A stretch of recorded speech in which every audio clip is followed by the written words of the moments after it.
Assalamualaikum warahmatullahi wabarakatuh. Alhamdulillah. Alhamdulillahilladzi ja'ala al-'ilma taharatan lin-nufus wa nurun lil-basair wa hadiyan ilal jannah. Asyhadu an la ilaha illallah wa asyhadu anna Muhammadan 'abduhu wa rasuluh. Allahumma salli wa sallim ala sayyidina Muhammadin wa ala ali sayyidina Muhammad. Ma'asyiral hadirin, para pemirsa yang dirahmati oleh Allah Subhanahu wa taala. Pada kesempatan ini saya akan membawakan sebuah tema yang berjudul Ramadan Bulan Literasi. Mari mengaji dan mengkaji. Allah Subhanahu wa taala berfirman dalam Al-Qur'an surat Al-Alaq yang berbunyi Iqra bismi rabbikal ladzi khalaq. Bacalah dengan nama Tuhanmu yang telah menciptakanmu. Dari peristiwa ini, malaikat Jibril memerintahkan kepada Nabi Muhammad untuk membaca dengan perintah Iqra. Kemudian Nabi menjawab, Ma ana biqari. Apa yang harus saya baca? Kemudian malaikat Jibril berkata lagi, Iqra ya Muhammad. Nabi menjawab kembali, Ma ana biqari. Kemudian Iqra ya Muhammad. Kemudian ma ana biqari, sampai yang ketiga kali. Kemudian pada perintah yang keempat, Iqra bismi rabbikal ladzi khalaq. Bacalah dengan nama Tuhanmu yang telah menciptakanmu. Dari peristiwa ini kita bisa ambil sebuah pelajaran bahwa Nabi Muhammad 4 kali diperintahkan oleh malaikat Jibril untuk Iqra, untuk membaca. Dari 4 perintah ini bisa kita ambil kesimpulan bahwa Iqra yang pertama, di situ kita diperintahkan untuk mempunyai sebuah kesadaran sosial. Kita harus bertadabbur terhadap ayat-ayat Allah, terhadap kalamullah yang telah Allah turunkan. Dalam hal ini kita dianjurkan bagaimana how to read, bagaimana kita bisa membaca, how to memorize, bagaimana kita bisa menghafal ayat-ayat Allah itu.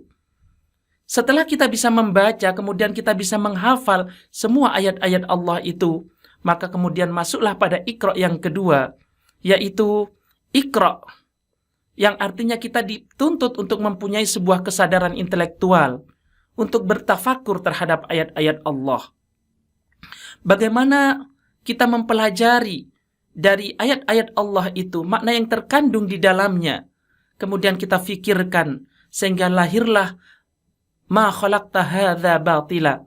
Ternyata semua yang Allah ciptakan di muka bumi ini tidak ada yang sia-sia. Ini adalah Iqra yang kedua.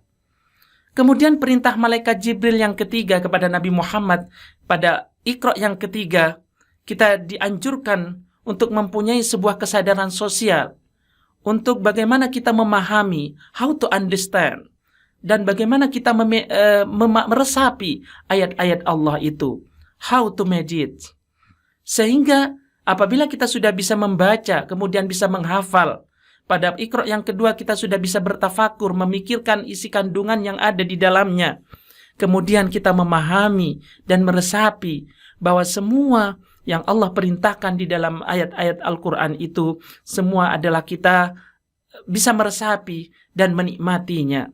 Baru masuklah pada Iqra yang keempat, yaitu adalah kita dianjurkan untuk mempunyai sebuah kesadaran spiritual atau mukasyafah, atau bisa menangkap sebuah sinyal-sinyal dari Allah Subhanahu wa ta'ala yang disebut juga dengan mukasyafah, bahwa ayat-ayat Allah yang diturunkan itu mempunyai sebuah makna yang tersirat di dalamnya yang disebut dengan sirrul asrar.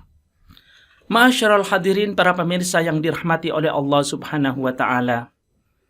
Dalam menangkap isi kandungan Al-Qur'an atau kemampuan seseorang dalam literasi Al-Qur'an, ini digolongkan dengan 4 golongan. Golongan yang pertama disebut dengan ibarah, ibaratul Qur'an. Ini adalah golongan orang-orang awam yang bisa menangkap ibarat yang ada di dalam Al-Quran. Kemudian golongan yang kedua disebut dengan isyarah atau isyaratul Quran. Ini adalah golongan orang-orang khawas, orang-orang yang bisa menangkap isyarah, yang terkandung di dalam isi Al-Quran. Kemudian golongan yang ketiga disebut dengan lataif atau lataiful Quran. Ini adalah untuk para wali yang bisa menangkap apa kandungan yang terhalus di dalam Al-Quran. Kemudian yang keempat adalah haqa'iq atau haqa'iqul Quran. Ini adalah golongannya para nabi. Ma'asyiral hadirin, para pemirsa yang dirahmati oleh Allah Subhanahu wa ta'ala. Marilah senyampang kita berada pada nuansa Ramadan, kita berusaha untuk terus meningkatkan diri, meningkatkan kemampuan kita dalam meliterasi Al-Quran, mengaji ataupun mengkaji isi kandungan Al-Quran, sehingga apabila kita berada pada posisi ibarah, kita bisa naik, bisa mencapai isyaratul Quran. Dengan cara terus mengkaji, dan terus mengaji setiap hari. Mudah-mudahan pada Ramadan kita kali ini, kita semuanya selalu hidup bersama Al-Quran. Terima kasih atas perhatiannya, dan mohon maaf mungkin sekelumit yang bisa saya sampaikan. Semoga kita semuanya bisa menjadi orang-orang yang hidup selalu bersama Al-Quran. Akhirul kalam, wabillahi taufiq wal hidayah. Wassalamualaikum warahmatullahi wabarakatuh.